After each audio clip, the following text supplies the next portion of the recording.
मराठी माणसांची number 1 choice Marathi matrimony.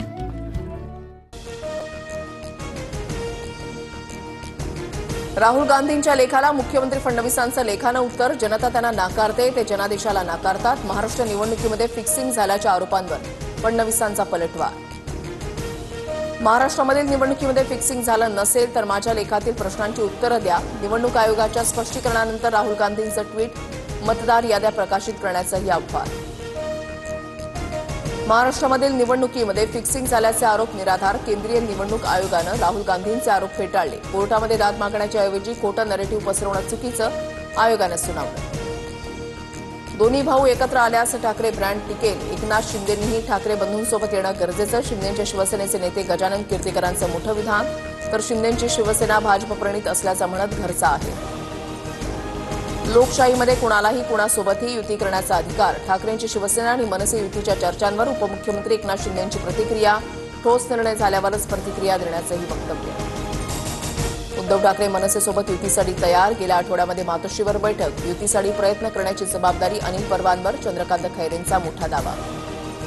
एकत्र येण्याच्या चर्चांमध्ये जितका उतावळेपणा दिसतोय तितका दोघा भावांमध्येही नाही। राज उद्धव ठाकरेंच्या युतीवर फडणवीसांचा टोला।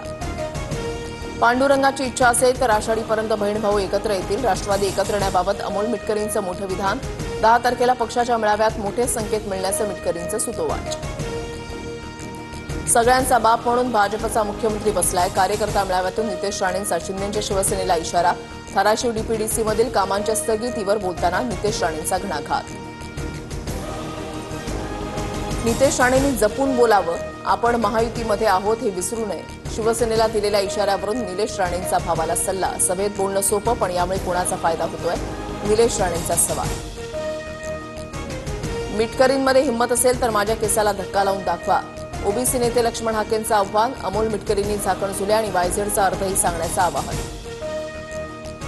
सामाजिक न्याय विभागाला निधी वाटपामध्ये मोठा धक्का। 401 कोटी नव्हे तर वर्षभरात 14,000 कोटींचा निधी वळवला।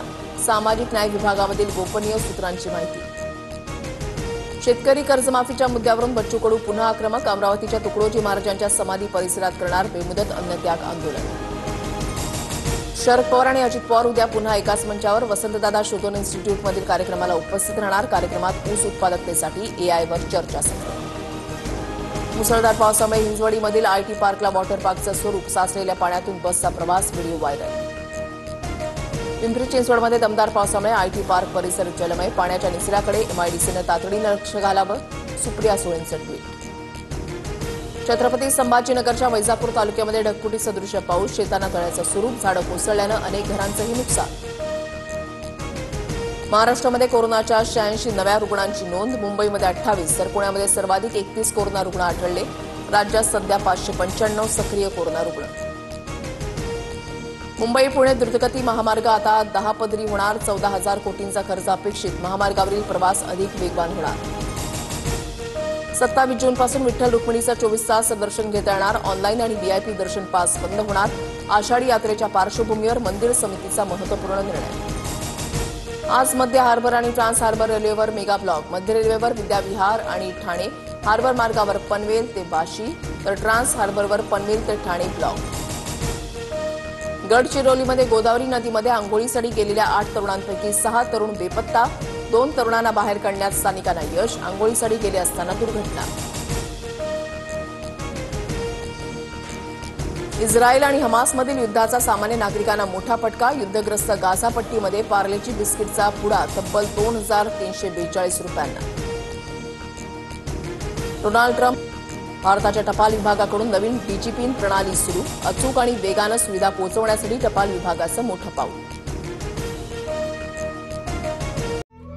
मराठी माणसांची नंबर 1 चॉईस मराठी मॅट्रिमोनी।